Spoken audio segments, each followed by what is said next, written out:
Mi hermana siempre se burló de que nunca sería nadie. Al final se casó con un idiota como ella y lo llenó de deudas con sus caprichos. Cuando su marido huyó, vino a llorar a mi oficina para que pague todo. Le dije que tenía razón en algo, los don nadie no pagan las deudas de los parásitos. Mi hermana nació con coronita invisible y yo con el papel de escoba oficial de la casa. Así lo sentí desde chamaco, cuando vivíamos en un departamento pequeño en un barrio cualquiera de Estados Unidos donde los veranos huelen a césped recién cortado y a gasolina barata. Y los inviernos se sienten como si las ventanas tuvieran agujeros. Ella siempre fue la reina del drama y la dueña del espejo, yo era el que recogía platos, el que hacía los mandados, el que se aprendía de memoria los horarios del bus porque nadie podía pasar por mí. En la escuela, mientras yo me partía el lomo con trabajos a medio tiempo y tareas hasta muy tarde, ella desfilaba con amigas que hablaban a gritos y reían como si la vida les debiera una ovación. Cada vez que yo traía un logro pequeño, una beca, una carta de recomendación, un ascenso en el trabajo del supermercado, ella soltaba esa risita de cuchillo y decía un don nadie con suerte sigue siendo un don nadie. Y sí, jodía. Jodía mucho. No es que no quisiera a mi familia, es que la paciencia se me fue gastando con los años como suelas de tenis baratos. Mi madre, cansada y con manos de agua caliente, intentaba mantener la paz, pero le temblaba la voz cada vez que mi hermana hacía uno de sus berrinches con palabras grandes y promesas huecas. Mi padre estaba a medias, medio presente, medio ausente, medio orgulloso de que al menos una de sus criaturas pensaba en grande, aunque pensar en grande para mi hermana significaba crédito a lo pendejo. Amistades de escaparate y esa idea de que el mundo te aplaude por existir. Cuando terminé la secundaria, me tocó el camino que nadie presume, madrugar, aceptar trabajos que te dejan el cuerpo molido, estudiar por las noches, comer barato. Aprender a negociar con caseros que huelen a colillas de cigarro y cafés recalentados. A mí nadie me regaló nada, y no lo digo para que me hagan un altar, lo digo porque es la base de todo este desastre. Con los años, y a punta de tragos amargos, conseguí estabilidad. Estudié en un colegio comunitario, me pasé a una universidad estatal, saqué un título sin ceremonia rimbombante porque tenía que trabajar el mismo día, y me acomodé en una oficina modesta que monté con escritorio usado. Una impresora que hacía ruidos raros y una silla que me dejaba la espalda hecha trizas. No era glamour, pero era mío. Pagaba mis cuentas a tiempo, mantenía mi crédito saludable, aprendí a decir que no sin sentirme culpable. Mientras tanto, mi hermana iba de relación en relación como quien cambia de blusa, todo lucía perfecto en las fotos, todo era sonrisa de anuncio, hasta que el volumen bajaba y el teatro olía a humo quemado. Eventualmente se casó con un tipo igual de fantasma que ella, un vato que hablaba de negocios que nunca existían, que decía tener contactos en todas partes y que caminaba como si los semáforos se pusieran en verde por respeto a sus tenis blancos. Si el mundo fuera solo stories, les juro que parecían emperadores, en la vida de verdad, eran dos tarjetas de crédito con patas. Los veía de lejos. Post tras post de viajes que yo conocía mejor por los cobros que por las playas, hoteles que te hacen sentir pobre apenas cruzas la puerta giratoria, cenas con nombres intraducibles. Compras en tiendas que te envuelven la mercancía como si fuera un recién nacido. Yo me enteraba por la familia, por esos comentarios que te tiran como anzuelo, mira qué bonito vive tu hermana, ella sí sabe disfrutar, lo que falta aquí es actitud. Y pues sí, actitud tenían de sobra. Lo que no tenían era sentido común. Pedían préstamos como quien pide servilletas extra, giraban cheques como si el banco fuera un tío generoso, hacían pagos mínimos con la fe de quien cree que el futuro se arregla solo. A veces me daban ganas de escribirles, el contador no es magia, cabrones, pero me lo tragaba. Cada quien elige su propio incendio. El crash llegó en un martes despeinado, de esos que no anuncian tormenta y terminan escupiéndote granizo. Esa mañana yo estaba en mi oficina, lidiando con una impresora que mascaba papel como perro con juguete nuevo, cuando mi hermana entró como ráfaga. Ni tocó.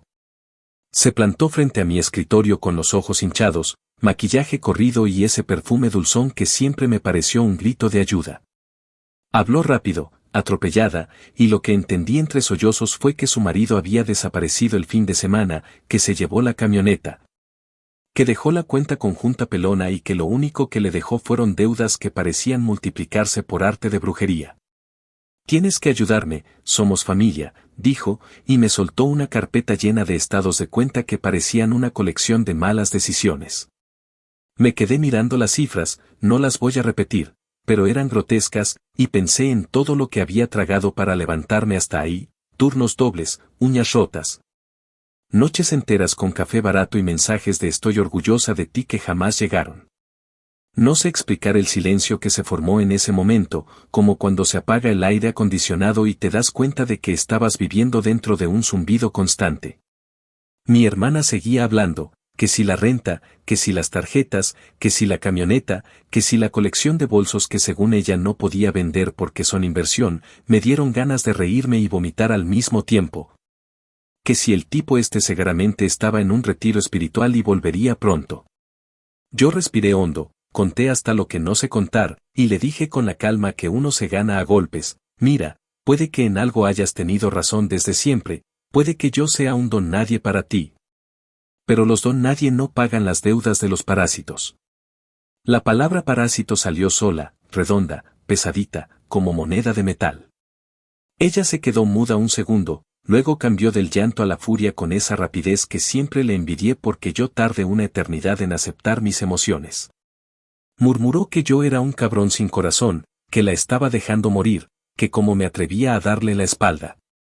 Recolectó sus papeles de mala gana, golpeó la esquina del escritorio con el bolso, y antes de cruzar la puerta me lanzó esa mirada que de niños me hacía encogerme, te vas a arrepentir. Cuando se fue, me quedé sentado en mi silla coja mirando el cristal de la puerta como si fuera un televisor apagado. Me temblaban las manos, no de miedo, sino de la resaca que deja decir por fin lo que llevas tragando toda la vida. Escuché al vecino del pasillo arrastrar una caja, escuché la cafetera bufar como un gato viejo, y pensé que quizá ese era el primer día de mi vida adulta de verdad. El día en que elegí no volver a ponerme la capa de bombero para los incendios ajenos. No voy a mentir, me dolió. Es mi hermana, la misma con la que compartí cereal barato y mantas peludas, la que de vez en cuando sabía ser dulce cuando nadie la estaba viendo. Pero también es la persona que me pasó la factura cada vez que se cayó su castillo de naipes, la que me señaló como basura cuando no tenía nada que ganarme. A la salida, me topé con mi tía en el estacionamiento, esa tía que siempre sabe todo y no ayuda en nada, y, sin saludar, me soltó lo que dijo la tía. Me subí al carro con esa frase rebotándome en la cabeza y encendí el motor con una calma que olía a gasolina y a determinación. Esa noche, ya en mi apartamento, abrí una cerveza fría, me senté en el piso porque no tenía ganas de prender la tele ni de encender lámparas, y dejé que la oscuridad hiciera su trabajo. Pensé en los años que vienen, en lo que significa familia, en donde se traza la línea entre ayudar y dejar que te chupen el alma. No hice promesas de esas cursis que se rompen con la primera llamada de madrugada. Solo me repetí en voz baja, con ese tono que se usa para pactos que sí importan, no voy a rescatar a quien me empujó al agua. Si quiere flotar, que aprenda a mover las piernas. Y si quiere hundirse, que al menos no me arrastre a mí. Aquí comenzó todo, y si el universo tiene sentido del humor, y vaya que lo tiene, esto apenas era el prólogo del circo que venía. Actualización 1. Habían pasado un par de semanas desde aquella visita inesperada de mi hermana a mi oficina y desde aquella frase que me salió del alma y que todavía me retumbaba en la cabeza como si hubiera quedado flotando en las paredes. Los don nadie no pagan las deudas de los parásitos. Yo seguí con mi rutina, con mi café barato en las mañanas, con mis citas en la oficina, con mis clientes que llegaban con problemas reales y no con caprichos que se disfrazaban de tragedias. Pero aunque yo intentaba mantenerme enfocado, la familia nunca falla en encontrar la manera de sacarte de tu paz. Un jueves por la tarde, justo cuando estaba cerrando un reporte, me sonó el teléfono. Era una de mis tías, esas que nunca aparecen para felicitarte pero sí para señalarte cuando creen que has fallado en el sagrado deber familiar. La llamada empezó con un tono dulce, casi fingido, como si estuviera tanteando el terreno antes de clavar el cuchillo. Me dijo que había escuchado lo que pasó con mi hermana, que la pobre estaba pasando por un infierno y que cómo era posible que yo, teniendo un trabajo decente y una vida estable, me negara a ayudarla. Yo respiré profundo y no quise discutir, pero me hervía la sangre al escucharla decir que la sangre es la sangre y uno nunca sabe cuándo necesitará a la familia. No dije nada, solo contesté con un ya veremos.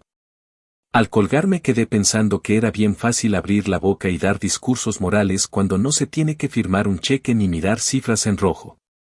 Esa misma semana recibí otras llamadas parecidas, un par de mensajes de primos que nunca me invitan ni a una hamburguesa pero que ahora se sentían con derecho a opinar. Todos coincidían en que yo era un cabrón egoísta, que cómo podía darle la espalda a mi hermana. Lo curioso es que ninguno, absolutamente ninguno, dijo yo puse tanto para ayudarla. No, los bolsillos estaban sellados, pero las lenguas bien sueltas. Mientras tanto, mi hermana había tomado otro camino, el de la queja pública. Se dedicó a contarle a medio mundo que yo la había abandonado, que yo era un miserable que solo pensaba en mí. Los comentarios me llegaban de rebote. Una prima me dijo que en una reunión familiar mi hermana lloró delante de todos y soltó frases dramáticas de que si terminaba en la calle iba a ser culpa mía, que yo le había dado la espalda cuando más lo necesitaba. Yo me imaginaba la escena, ella con un pañuelo, las tías consolándola como si fuera protagonista de una telenovela barata y todos mirándome como el villano. La parte irónica era que ninguno de ellos le ofrecía un sofá donde dormir o un billete de 20 para que al menos comiera. Para todos, el malo de la historia era yo, pero ninguno se atrevía a abrir la cartera. Un día me crucé con un amigo de la infancia que todavía vive en el mismo barrio donde crecimos. Y me contó que mi hermana estaba durmiendo en el sótano de una amiga porque ya no podía pagar la renta del departamento en el que vivía con su esposo. Al escucharlo sentí un golpe extraño en el estómago, no de culpa, sino de una mezcla rara entre compasión y satisfacción. Compasión porque al final sigue siendo mi hermana, y satisfacción porque toda la vida me dijo que yo terminaría viviendo así, en la miseria, dependiendo de otros, y ahora era ella quien tenía que pedir limosna de favores. Esa noche llegué a mi apartamento, me serví una cerveza y me senté a mirar el techo. Me pregunté si estaba siendo un desgraciado, si de verdad era tan egoísta como decían, pero en el fondo sabía que lo único que estaba haciendo era proteger lo que me costó años construir. Y mientras más lo pensaba, más convencido estaba de que había hecho lo correcto. La vida seguía, y yo dormía tranquilo, pero cada vez que sonaba el teléfono y aparecía un número de la familia, sentía ese ligero peso en el pecho, como cuando sabes que están hablando de ti a tus espaldas. Aún así, el sueño me llegaba fácil. Porque aunque todo el mundo quisiera pintarme como el malo, la verdad era que por primera vez en años no estaba cargando con los errores de nadie más, y esa paz no la iba a cambiar por ningún sermón disfrazado de moral familiar. Actualización 2. Al cabo de un mes, cuando la ciudad ya olía a hojas húmedas y café de gasolinera, me llegó a la oficina un sobre manila con mi nombre escrito en marcador grueso y una firma de entrega que parecía hecha a la carrera. Lo trajo un tipo flacucho con chamarra de mezclilla que dijo lo que dicen los notificadores cuando tienen prisa y mala paga, lo que dijo el notificador. Me quedé con el sobre en la mano, frío y pesado, y supe que ahí venía la nueva función del teatro de mi hermana. Lo abrí con cuidado, más por manía que por respeto, y me encontré con la demanda más tristemente ambiciosa que he visto. Un montón de hojas con párrafos inflados y frases que parecían arrancadas de una guía para chantaje emocional, donde mi hermana afirmaba que yo le había prometido ayudarla a cubrir obligaciones esenciales y que, al negarme, la había expuesto a daños emocionales y financieros irreparables. Lo leí 2 veces, pausado, deteniéndome en cada frase como quien examina una grieta en la pared, y entre la rabia y la risa me fui dando cuenta de que todo estaba construido sobre el aire. No había mensajes donde yo prometiera nada, no había correos, no había grabaciones, no había un maldito papel con mi firma. Había, eso sí, mucha imaginación y un retrato de mí como villano que seguramente habría funcionado en la sobremesa de las tías, pero no en un tribunal de verdad. Respiré hondo y me serví un café de esos que parecen lodo pero te ponen a pensar con claridad. Pasé esa tarde armando una carpeta con lo básico, registros de mis pagos, prueba de que mi hermana llegó a mi oficina a hacer un show sin cita ni nada, mensajes donde yo dejaba claro que no iba a poner un centavo. Y un resumen cronológico escrito por mí para no mezclar tiempos ni detalles. Llamé a un conocido que trabaja de asistente en un despacho y le pedí una hora para que me diera el mapa del proceso, no quería sorpresas. Me explicó, con esa calma de gente que ha visto de todo en ventanilla, que la demanda probablemente iría a una audiencia preliminar, que quizá me pedirían mediación. Que lo importante era no engancharme con el drama y llevar todo claro y con los pies en la tierra. Colgué con una mezcla rara de fastidio y alivio, como cuando te dicen que la muela sí hay que sacarla pero que el dentista es bueno. El día de la audiencia amaneció gris y con ese frío que te obliga a aceptar que el otoño se puso serio. Me puse una camisa que todavía olía a plancha y zapatos que guardo para momentos en los que hay que parecer más ordenado de lo que uno es. Llegué al edificio del tribunal temprano, con suficiente tiempo para equivocarme de pasillo, preguntar 2 veces por la sala correcta y sentarme a observar a la fauna de banca dura. Parejas a punto de divorciarse que no se miraban, vecinos que se odiaban por una cerca, tipos con carpetas rotas que soñaban con sacar dinero de la nada. Cuando por fin anunciaron mi caso, me tembló apenas un poco la rodilla, nada que un trago de agua no calmara. Mi hermana entró tarde, como si el reloj se adaptara a su urgencia, con el maquillaje aplicado en modo batalla y un bolso gigantesco que parecía escudo. El abogado que había contratado no apareció. En su lugar llevaba unas fotocopias mal engrapadas y una expresión de víctima profesional. La jueza, una mujer de cabello recogido y mirada de escuela vieja, pidió orden y explicó que ese no era un teatro, que ahí se hablaba con pruebas y no con lágrimas. Cuando le tocó el turno de hablar, mi hermana adoptó ese tono de supuesta serenidad que siempre fue antesala de un berrinche. Dijo que yo le había prometido ayudarla con lo que ella llamó gastos de subsistencia, que le había dicho, palabras textuales según ella, lo que dijo mi hermana, y que ahora, por mi negación, estaba enfrentando el colapso total de su vida. Enumeró gastos que sonaban más a catálogo de lujo que a supervivencia y sollozó con la precisión de quien sabe dónde colocar cada quiebre de voz para provocar empatía. La jueza la escuchó sin interrumpirla, tomó notas, pidió que se ajustara a los hechos y le preguntó si traía algún documento que acreditara una promesa, un correo, un mensaje de texto, un acuerdo por escrito. Cualquier rastro que no fuera su palabra. Mi hermana dijo que no, que era un asunto de familia, que las promesas de sangre no se firman, y ahí la jueza elevó la ceja con una paciencia curtida y le explicó que en ese recinto las promesas que no se firman no existen. Que la sangre pesa en la cena de acción de gracias pero no en los expedientes. Cuando me tocó a mí, hablé sin adornos. Relaté la visita a mi oficina, conté cómo me soltó la carpeta de deudas como si fueran mis cuentas, expliqué la frase que le dije con esa mezcla de coraje y liberación, y clarifiqué que nunca, bajo ninguna circunstancia, ofrecí pagar nada.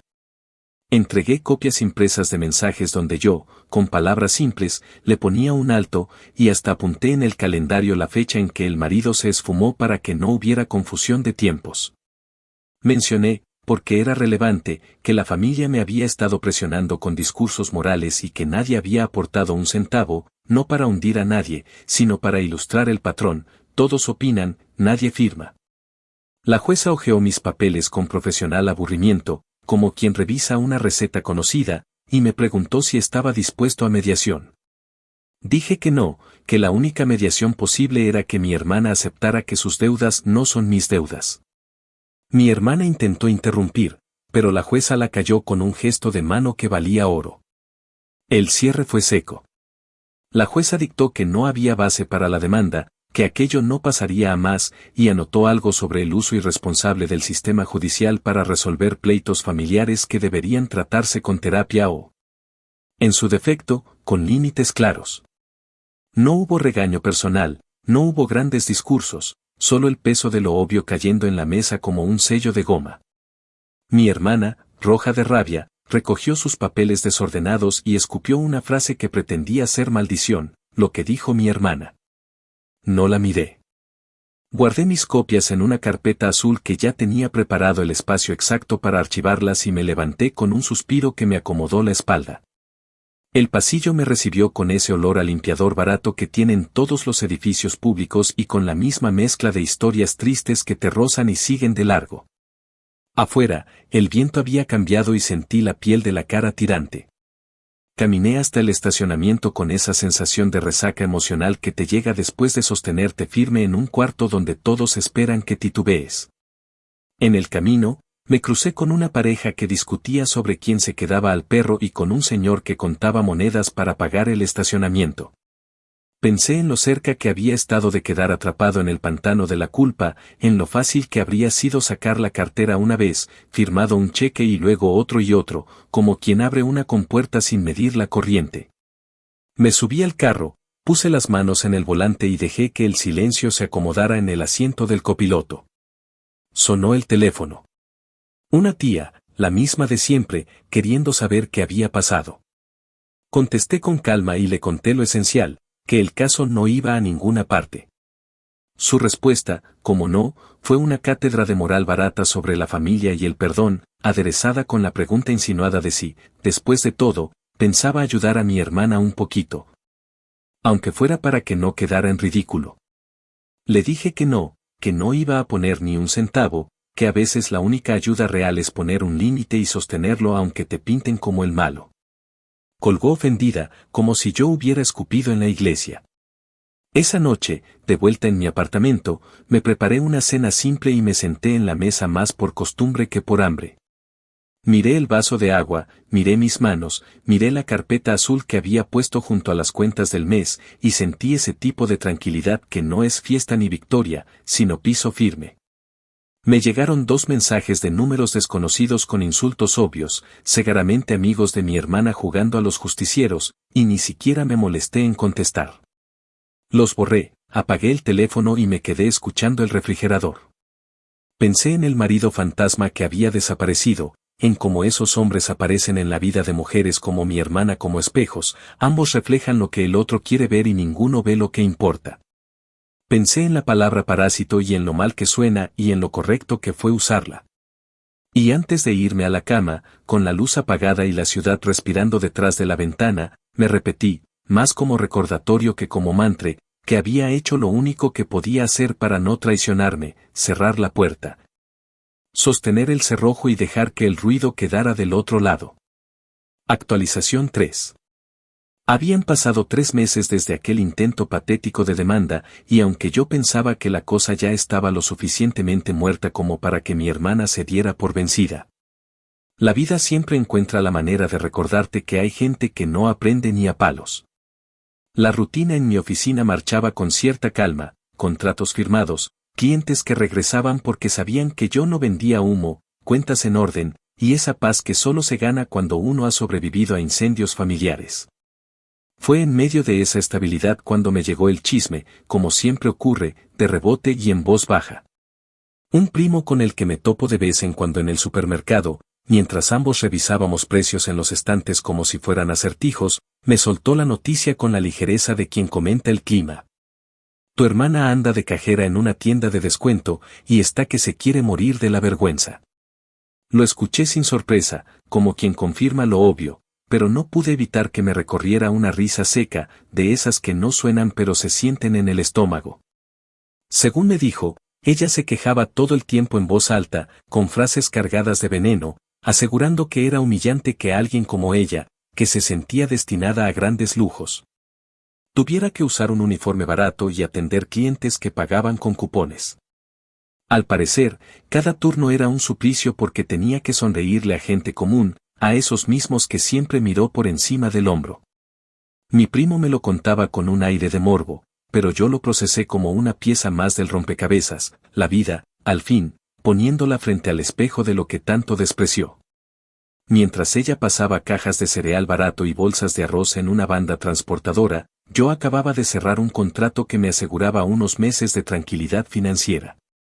No era riqueza, no eran lujos, no era nada digno de presumir en redes sociales, pero era estabilidad, y esa estabilidad tenía un sabor más dulce que cualquier viaje a Cancún pagado con tarjeta ajena.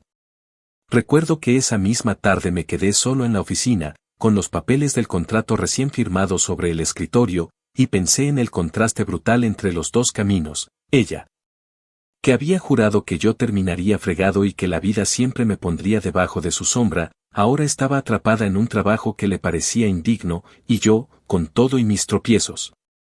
Me había levantado en un lugar donde podía respirar sin deberle nada a nadie. No voy a mentir, me invadió un sentimiento raro. No era solo satisfacción, aunque la había, ni solo burla, aunque también se asomaba. Era una mezcla compleja, como si la justicia no siempre se celebrara con aplausos sino con un silencio pesado, con un eco que te dice esto es lo que ella misma se buscó. Imaginé a mi hermana sacando cuentas al final de su jornada, revisando un cheque que apenas le alcanzaba para cubrir lo básico, y luego regresando a una casa compartida donde seguro se mordía el orgullo todos los días. Me la imaginé hablando pestes de mí entre compañeras, inventando discursos donde yo era el culpable de su caída, convencida de que el universo conspiraba en su contra. Y lo curioso es que, incluso en esa escena mental, yo no aparecía como verdugo, solo como espectador al que se le pidió cargar con un fardo y decidió dejarlo caer. Pasaron los días y más voces me confirmaron la misma historia. Que se la pasaba de malas en el trabajo, que discutía con los supervisores, que se quejaba porque la hacían trabajar fines de semana, que repetía hasta el cansancio que ella no había nacido para eso. Y yo, cada vez que escuchaba algo nuevo, sentía que la vida me estaba sirviendo el postre de una cena larga y amarga. No necesitaba gritarlo, no necesitaba contarlo en redes, no necesitaba presumirlo. Bastaba con escuchar, con saber que cada vez que ella pasaba un código de barras y escuchaba el pitido de la caja, lo que en realidad se repetía en su cabeza era el eco de sus propias palabras cuando me llamó Don Nadie. Porque ahí estaba la ironía, el supuesto Don Nadie tenía su vida bajo control, y la princesa autoproclamada había terminado peleándose con clientes porque no querían pagar 5 centavos por una bolsa de plástico. Aquella noche, después de escuchar la última actualización de boca de otro familiar metiche, llegué a mi apartamento, me serví un trago y me quedé de pie mirando por la ventana. Las luces de los edificios parpadeaban como siempre, los coches seguían su rutina de semáforos, y pensé en lo curioso que es el tiempo. 3 meses atrás yo estaba sentado en un tribunal, defendiéndome de un absurdo disfrazado de demanda, con la rabia todavía fresca. Y ahora, apenas 90 días después, mi hermana estaba peleando con cajas registradoras y yo estaba en paz, firmando contratos y durmiendo tranquilo. Esa fue la primera vez que entendí, de verdad, que a veces la mejor venganza no es hacer nada, sino dejar que el mundo siga su curso y ver cómo quienes siempre se burlaron de ti se tropiezan con las mismas piedras que lanzaban. Y en ese silencio nocturno, con la ciudad respirando al otro lado del vidrio, sentí que el universo me guiñaba un ojo. Actualización 4. Habían pasado alrededor de 6 meses desde que me contaron que mi hermana estaba atorada en la caja registradora de esa tienda de descuentos y que su orgullo se le resecaba en cada turno, y yo ya había bajado la guardia. No porque creyera que las cosas se habían arreglado, sino porque el ruido dejó de ser constante. La familia se cansó de darme sermones gratis, las llamadas de madrugada se redujeron a algún mensaje perdido de una tía con demasiadas ganas de dirigir la vida ajena.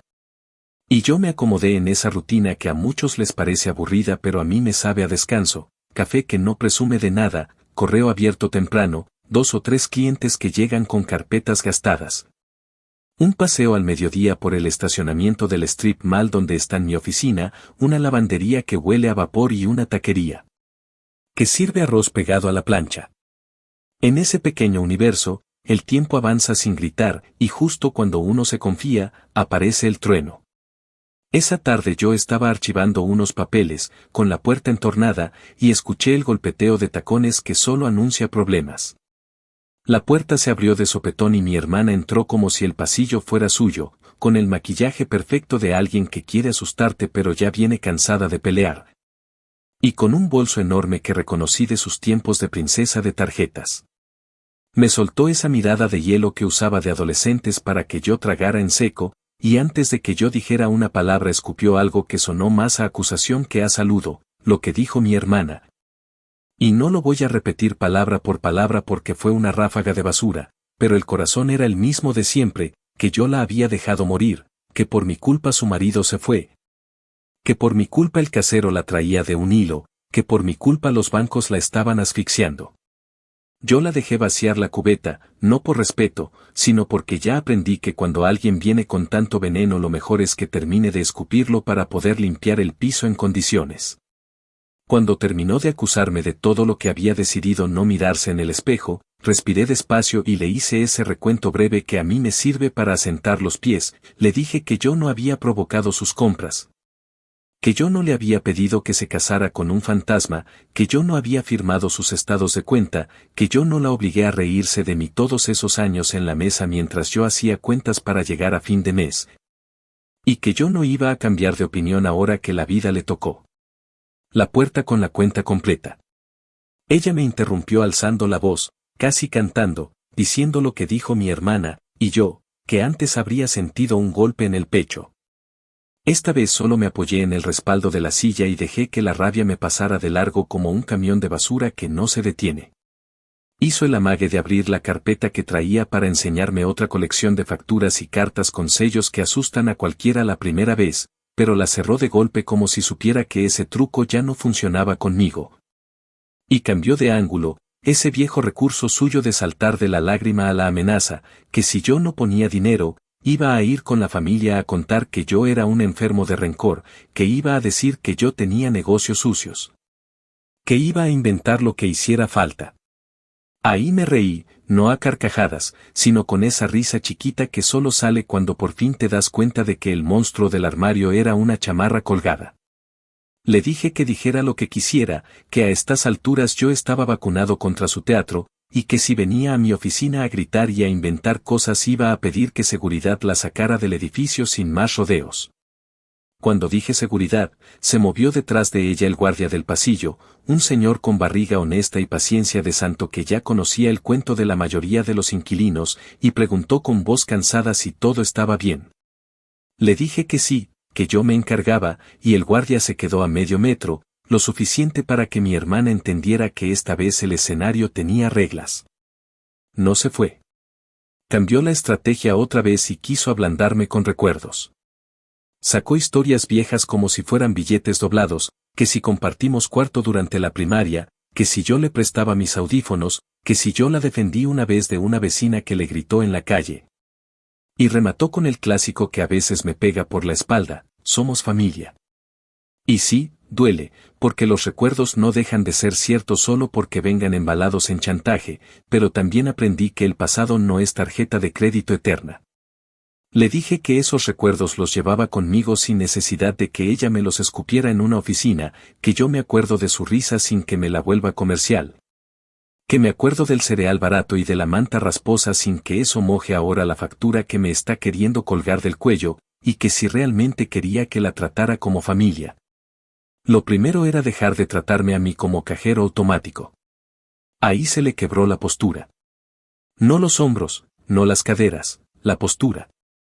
Bajó el bolso al suelo y se sentó en la silla frente al escritorio con un aire de derrota que le duró lo que tarda una lucecita en parpadear, porque acto seguido volvió a inflarse y a morder, diciendo que si yo la hubiera ayudado en el primer momento, nada de esto habría escalado, que ahora el casero la había puesto en la cuerda floja, que estaba a un pelo de que la corrieran, que el banco no la dejaba respirar, que el tipo con el que se casó había reaparecido por mensaje solo para pedirle más dinero y amenazar con soltarle a su nombre unos cobros que se trajo de quién sabe dónde. Le pregunté, con calma casi aburrida, si seguía en contacto con él, y dijo que sí, que hay cosas que no entiendes porque no has estado casado, y remató con un no es tan simple como decir se acabó. Y ahí fue cuando me salió del alma esa rabia que no es de grito sino de precisión doméstica. Le dije que lo simple no era divorciarse. Lo simple era seguir pagando por su teatro para que ella no tuviera que aceptar que escogió mal, y que yo no iba a subvencionar su negación. Ella intentó levantarse para irse con una frase épica, pero no encontró el remate. En lugar de eso, pateó con la punta del tacón la pata del escritorio, un gesto más de niña berrinchuda que de mujer agotada, y el guardia dio un paso al frente con esa autoridad de quien ha visto muchas tardes iguales. Entonces cambió de marcha y me pidió algo pequeño, lo llamó así, algo que según ella no me iba a descuadrar, que si yo podía pagarle un mes de renta atrasada para que el casero dejara de acecharla. Que si podía cubrirle una tarjeta chiquita para que el banco le dejara respirar, que si podía prestarle lo suficiente para que su marido, el desaparecido, dejara de escribirle y le soltara los papeles que él todavía tenía. Me quedé mirando el borde de la carpeta como si ahí estuviera el acertijo, y recordé mi primera oficina, la impresora que mascaba papel, la silla coja, el silencio después de decirle que no pagaría deudas de parásitos. Le repetí, no con rabia, no con rencor, con esa firmeza que suena a voz de adulto y que a veces tarda años en llegarte, que no iba a pagarle nada, que una ayuda real era ofrecerle algo distinto. Le dije que podía conseguirle una cita en el centro comunitario donde a la gente le ayudan a poner sus cuentas en orden y a respirar, que podía llevarle una lista de trabajos más estables que el que tenía. Que podía recomendarle que se sentara con alguien a hablar en serio sobre terminar su matrimonio. Con papel en mano, no con lágrimas en voz alta. Me insultó, claro. Dijo que yo era un cabrón con complejo de salvador, que no quería ayudar sino humillarla, que le daba asco que yo ahora me creyera mejor que ella. No me moví. Le dije que si de verdad quería salir del hueco, ahí tenía 3 peldaños, y que si lo que necesitaba era un cheque, se equivocó de puerta. La conversación se acabó cuando ella entendió que no había fisura. Se quedó mirando la ventana, los autos que pasaban frente al local de uñas del frente, y recogió el bolso como si le pesara el triple. Antes de irse, intentó el último golpe, el descaro de nombrar la palabra perdón como si fuera moneda de intercambio, dijo que si yo la ayudaba ahora, ella me perdonaría por no haberla ayudado antes. Me salió una carcajada, esta sí abierta, porque la lógica era tan torcida que daba vuelta completa. Le dije que el perdón no es un cupón que canjeas en la caja, que si quería repartir perdones que empezara por pedirse uno frente al espejo. Y que se ahorrara la amenaza de ir a llorarle a la familia porque ese capítulo ya lo había visto y ya no me daba ni coraje. Abrió la puerta sin despedirse, y en el pasillo se escuchó el golpe seco de su tacón tropezando con el borde del tapete. El guardia me miró con cara de otra vez no, y yo le hice un gesto de gracias que él respondió con un leve movimiento de cabeza. Caminé hasta la cafetera, vacié el resto en un vaso de papel y me lo tomé frío, con esa tranquilidad que solo te llega cuando entendiste que poner límites no es crueldad, es higiene. Esa misma noche, cuando apagué la luz de la oficina y salí al estacionamiento, el aire olía a lluvia vieja y a hamburguesas de la cadena de la esquina. Me subí al carro con esa fatiga que no es física sino de orejas, la fatiga de escuchar siempre la misma canción y tener que sostener el baile sin pisarte los dedos. En el camino a mi apartamento pasé frente a un letrero luminoso de una compañía de empeño y pensé si mi hermana habría caído en esa cadena. Si habría llevado sus bolsos a cambiarlos por efectivo y si estaría pensando que más adelante resolvería, como siempre pensó que más adelante todo se arreglaba por arte de magia. Llegué a casa, dejé las llaves en el plato, me preparé una cena que apenas merecía ese nombre y me senté en el piso a ver el techo, que es donde a veces tengo mis mejores ideas. Abrí el correo y vi 3 mensajes de números desconocidos, otra vez la pandilla de amigos con capa de justiciero, insultos pobres, amenazas flojas. Frases con la ortografía hecha trizas que intentaban avergonzarme por no ser hombre. Los borré sin leerlos completos y me prometí que si subían de tono levantaría un reporte en la comisaría del barrio, no por miedo, sino por orden.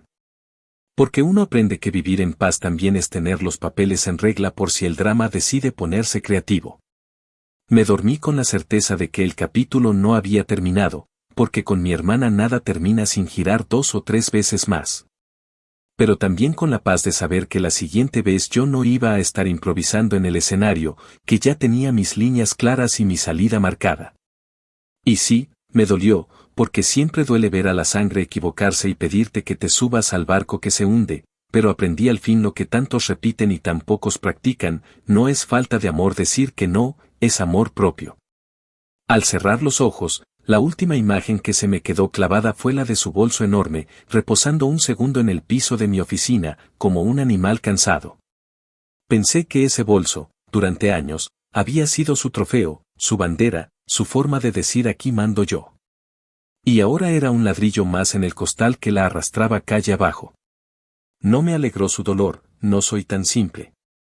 Me alegró no estar yo con las manos puestas en ese costal. Me alegró no haberme dejado arrastrar.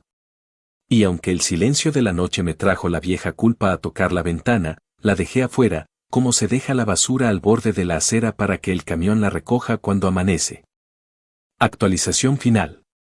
Había pasado un año desde aquella tarde en que mi hermana apareció en mi oficina exigiendo otra vez que yo me hiciera cargo de sus desastres, y la vida ya había seguido su curso como siempre lo hace.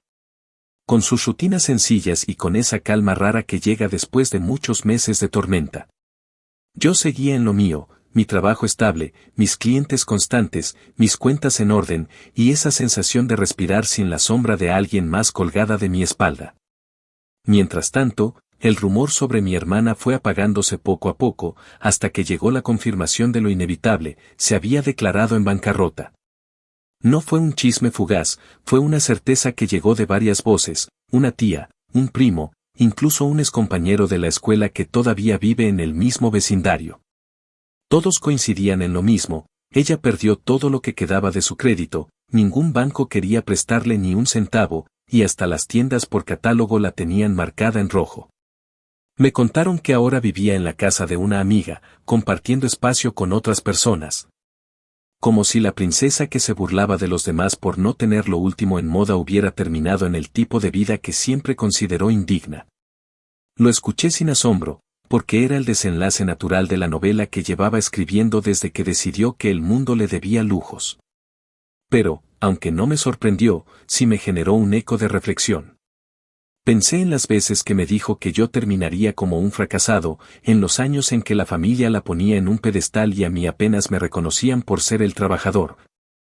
En esas comidas donde ella presumía viajes y yo contaba monedas para el transporte.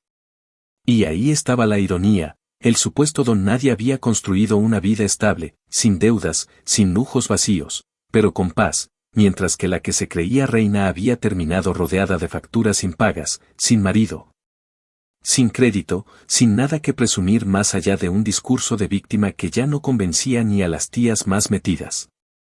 La última vez que supe de ella, alguien me dijo que seguía culpándome a mí, que repetía que la familia la había traicionado, que yo era un maldito por no tenderle la mano cuando más lo necesitaba.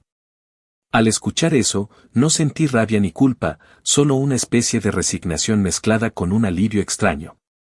Entendí que nunca iba a cambiar, que su manera de ver la vida siempre sería culpar a otros y esperar que alguien más recogiera los pedazos. Y entendí, sobre todo, que la mejor decisión que tomé fue la de no cargar con lo que no era mío. Porque si lo hubiera hecho, hoy estaría hundido en la misma mierda que ella, con deudas que no generé y con una amargura que no merezco. Yo, en cambio, estaba en otra etapa. Había cambiado de carro, uno usado pero pagado de contado, nada de mensualidades que asfixian. Me había mudado a un lugar más tranquilo, donde el silencio de la noche no se rompía con peleas de vecinos ni con sirenas constantes. Tenía mis cuentas ordenadas, mi crédito limpio, y sobre todo esa paz que no se puede medir en billetes, la paz de saber que cada cosa que tengo es mía porque yo la trabajé. A veces me preguntaba si esa tranquilidad era aburrida, si había perdido algo de chispa al negarme a vivir con el caos de otros. Pero cada vez que pensaba en la cara de mi hermana llorando, suplicando y después insultando, recordaba que la chispa de otros puede convertirse en incendio en cuestión de segundos. Y prefería 1000 veces el fuego lento de una vida estable que las llamas de un teatro perpetuo. No me alegra su ruina, porque en el fondo sigue siendo mi hermana, la niña con la que compartí cuarto y cereal barato, la que de vez en cuando tenía gestos de cariño que parecían milagros. Pero tampoco me duele como antes, porque entendí que cada quien elige su camino, y el suyo siempre fue el de gastar lo que no tenía y ridiculizar al que no podía seguirle el ritmo. Lo único que me genera, si soy honesto, es un aprendizaje brutal: a veces la venganza más grande no es hacer nada, no es devolver la burla con otro insulto ni la humillación con otra herida. A veces la verdadera venganza es quedarse quieto, sostenerse firme y dejar que la vida haga lo suyo. Porque la vida, tarde o temprano, cobra con intereses, y lo hace con una precisión que ninguna palabra podría igualar. Y eso fue lo que pasó: la mujer que me llamó don nadie se convirtió en lo que siempre temió reconocer, en alguien sin nada, sin crédito, sin marido, sin aplausos, sin más compañía que su propio eco. Y yo, el que supuestamente no llegaría a ningún lado, aprendí que los don nadie también saben decir que no, que también saben cerrar la puerta y cuidar lo suyo. Esa fue mi victoria, silenciosa y sin aplausos, pero más sabrosa que cualquier revancha de película. Porque lo que más duele a alguien como mi hermana no es que le griten que perdió, sino que nadie la rescate de su propia derrota.